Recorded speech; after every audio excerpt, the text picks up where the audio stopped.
Olá, minha gente, professor Nelson Sartori de volta aqui com vocês no nosso curso de gramática. Estamos fazendo interpretação de textos. Estamos falando sobre os erros clássicos de interpretação e a teoria das dúvidas, como eu falei a vocês no bloco anterior. Nossa teoria das dúvidas trabalha justamente com estruturas estatísticas. Lembre-se que aquilo que é a fraqueza de um, que pode ser as suas dúvidas, e todos nós temos dúvidas, pode ser para você uma referência importante. Tá? Ela pode representar, na relação entre duas questões, qual é aquela que você vai assinalar. Lembre-se bem de uma coisa. Eu muitas vezes consigo eliminar uma questão em função das dúvidas que ela se apresenta, e você tem que aprender a estabelecer onde essas dúvidas estão. Ou seja, essa palavra dessa alternativa me deixa em dúvida. Essa outra informação me deixa em dúvida. Então eu tenho duas. O que eu não posso fazer é estabelecer pura e simplesmente que eu tenho dúvida, estou em dúvida entre duas questões. Não, eu tenho que saber qual é o grau. Então a gente tem de aprender a dimensionar quais são as dúvidas. Tá? Falei assim, então a dúvida é uma informação importante para você que está se preparando. Por quê? Porque você está no jogo. Nós temos de trabalhar em busca de eliminar as questões erradas antes de buscar a certa. Porque nós vamos aumentando nossas perspectivas de chance. Lembre-se, se eu estou entre duas questões, em uma delas eu tenho duas dúvidas, em outra eu tenho uma, estatisticamente o que eu tenho que fazer é eliminar aquela que eu tenho duas dúvidas e ficar com aquela que eu tenho uma dúvida só. Tá? Falou por quê? É a maneira numérica melhor de se trabalhar e de se atingir um bom resultado. Tá? Falou assim, isso vai acontecer no decorrer da leitura das questões, porque se eu pego a alternativa A e eu tenho 3, 4 dúvidas, e na alternativa B eu tenho 2 dúvidas, o importante é que eu já posso eliminar a A em função a B, mesmo tendo dúvidas em relação a B, porque eu posso fazer o trabalho de comparação. Tá certo? Pessoal, como funcionam então os erros clássicos de interpretação? Observe aqui quais são eles. Nós temos o primeiro erro, que é chamado de extrapolação. O que é extrapolação? Olha só, aqui toda vez que eu falo sobre apresentação, nós estamos falando da alternativa. Tá? A alternativa, olha só.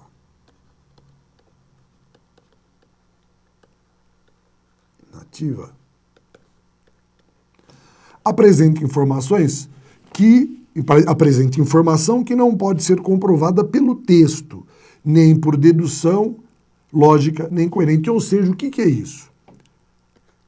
A questão vai além da verdade do texto. Pessoal, se ela vai além da verdade, ela traz novas informações, o que não podem ser confirmadas. Não poder ser confirmada também muitas vezes significa que ela não pode ser negada. Então o que nós temos aqui? Dúvidas. E são importantes de serem levantadas. Tá? O que é a redução? A redução, na verdade, olha só, o texto, a informação, nesse caso está correta, da alternativa, tá? Está no texto, mas o item não apresenta a ideia solicitada em sua totalidade, como aparece no texto, ou seja, ele fica aquém da verdade. O que é aquém? Ele diz poucas verdades. Ou seja, menos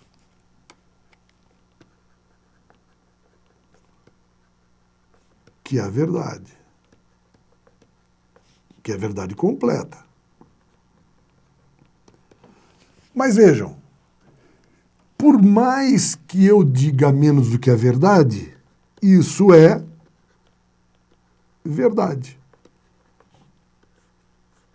Então vejam que entre uma verdade e uma dúvida, eu fico com a verdade.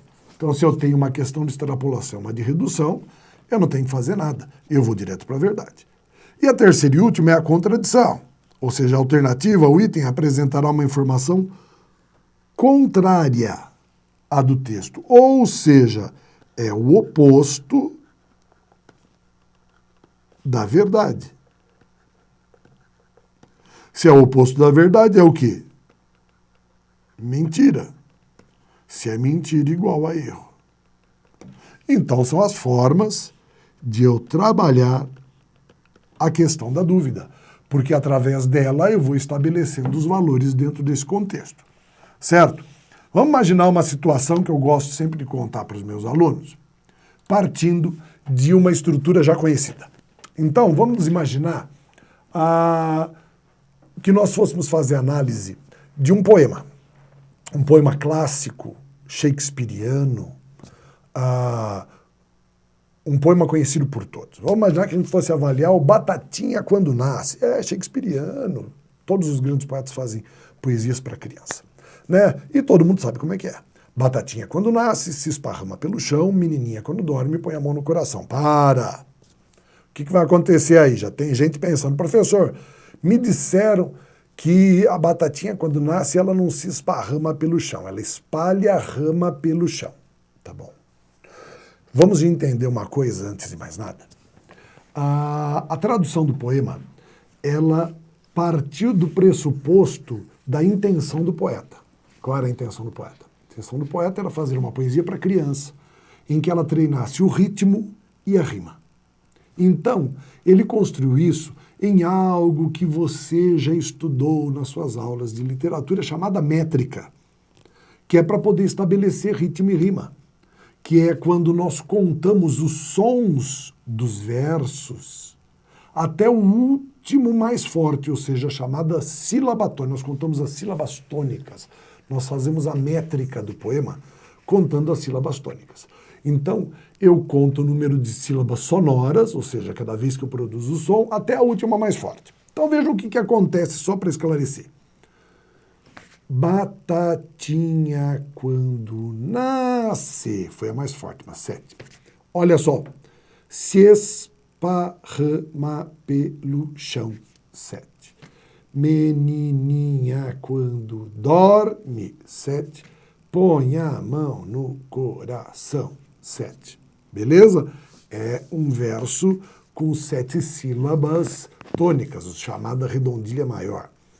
Se eu fizesse a correção gramatical, que todos tanto conclamam, ficaria assim, ó. Batatinha quando nasce, 7. Espalha a rama pelo chão, 8. Matei. Ou então, batatinha quando nasce, esparrama-se pelo chão. Vejam, se eu coloco esparrama-se, eu vou para 8. Por isso o poeta fez aquilo que nós chamamos de emprego da liberdade poética. O que é a liberdade poética? É quando ele se serve de recursos gramaticais que às vezes até geram uma inversão, um erro gramatical, mas que constrói o projeto dele que era de rima. Então vamos esquecer tudo isso, tá? Só para poder esclarecer. Mas vamos imaginar que caiu na prova.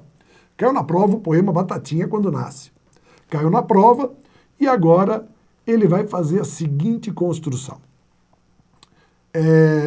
Ele vai fazer a seguinte pergunta, né? A partir da leitura do texto acima, é possível afirmar que, letra A, o poema Batatinha Quando Nasce estabelece uma relação direta e inequívoca entre o desenvolvimento da batata no seu ambiente natural, comparado ao desenvolvimento da mulher durante a fase do sono, que vai desde o período infantil até a idade adulta. Ponto. Pergunto, essa questão é correta? Você vai me dizer, não, professor, ela está errada. Eu falo, mas por quê? Ela traz informações que são desmentidas no texto? Eu falo, não, ela traz informações que vão além do texto. Então, que eu não posso comprovar, porque eu não tenho dados para isso, mas eu também não posso negar. Eu só sei o que eu vejo, eu sei o que há mais informações do que no texto. Então, essa primeira é uma extrapolação. Porém, isso não quer dizer nada, porque se a minha próxima alternativa trouxer muito mais informações do que essa que extrapolam, a primeira vai estar mais certa do que a errada. Então, o que eu sei por enquanto é que eu tenho uma grande quantidade de dúvidas, e é isso que para mim é importante. Vou para a alternativa B. O poema Batatinha Quando Nasce é um poema que fala sobre batatinhas. Verdade ou mentira? Falou verdade. Mas é só sobre isso que ele fala? Eu falo, não, ele fala sobre mais um monte de outras coisas. Então não importa. Mesmo que ele fale sobre um monte de outras coisas, ele falou uma verdade. A questão é, o que vale mais? Muitas dúvidas ou a verdade? Falou assim, matematicamente e pela lógica, a verdade vale mais do que a dúvida. Então eu jogo fora a alternativa A e fico com a B. Eu não sei se a B vai ser a alternativa correta. O que eu sei é que dentro desse momento, se eu estivesse entre as duas, eu utilizaria esse critério. Então eu faço já. Eu não sei o que aconteceu, mas eu sei que entre A e B, a A é muito mais tendenciosa a erro do que a B. Então eu já jogo fora. Eu vou para C. A C diz o seguinte, o poema Batatinha Quando Nasce é um poema que não fala sobre menininha. É verdade? Não, ele fala sobre a menininha. Menininha quando nasce, falou assim, a menininha quando dorme põe a mão no coração, então tem menininha. Ao dizer que não fala de menininha, ele fez uma contradição, falou uma mentira. Isso é erro. Se eu comparar a C com a A, eu tenho muito mais chances de a A estar correta por causa das dúvidas do que a C, que eu tenho certeza que está errada. Isso só confirma para mim o quê? Que a C realmente eu vou jogar fora e continuo com a B. Aí eu vou para a alternativa D. Minha alternativa D diz o seguinte. O poema Batatinha Quando Nasce é um poema que rima menininha com batatinha e chão com coração para treinar as crianças ao declamar a estrutura sonora de rima e de métrica na construção do som. Ponto. Você vai falar assim, isso daí é verdade também, perfeito. Mas eu tenho a B também que também é verdadeira. Falar, mas a B dá um número menor de informações, enquanto a D dá um número maior de informações verdadeiras. Perfeito. Agora eu posso, entre a comparação das duas, eliminar a alternativa B de bola, tratando-a como uma redução, enquanto eu atribuo a alternativa correta a D de dado. Então vejam, como eu vou migrando, o importante é que até chegar essa alternativa D, eu já tinha conseguido eliminar duas, e através dela eliminei três. Se a minha alternativa parasse por ali, eu já teria achado a alternativa correta. Então, veja como é interessante o trabalho com a teoria das dúvidas e a teoria dos erros, porque nós sabemos que interpretar texto não é apenas ler o texto, eu tenho que interpretar as alternativas, o enunciado da questão. O texto começa da primeira linha da sua prova até a última, e não importa qual a matéria que você está realizando naquele momento. Sempre vai haver uma interferência, sempre vai haver uma pretensão de testar também a sua atenção, a sua capacidade de compreensão. E isso é importante. Se você compreende tudo isso que está acontecendo, você tem maior facilidade para lidar com a prova e de jogar esse jogo de habilidade contra o examinador e, obviamente, vencê-lo e conseguir o que você quer. Interpretação de texto é técnica, técnicas é o emprego e aplicação de ferramentas, e é isso que nós estamos propondo a vocês aqui. Nosso próximo bloco, a gente coloca na prática essa teoria, vendo como funciona de fato dentro de um texto a teoria das dúvidas e os erros clássicos de interpretação. Então não vai embora não, fica aí que tem muita coisa pela frente.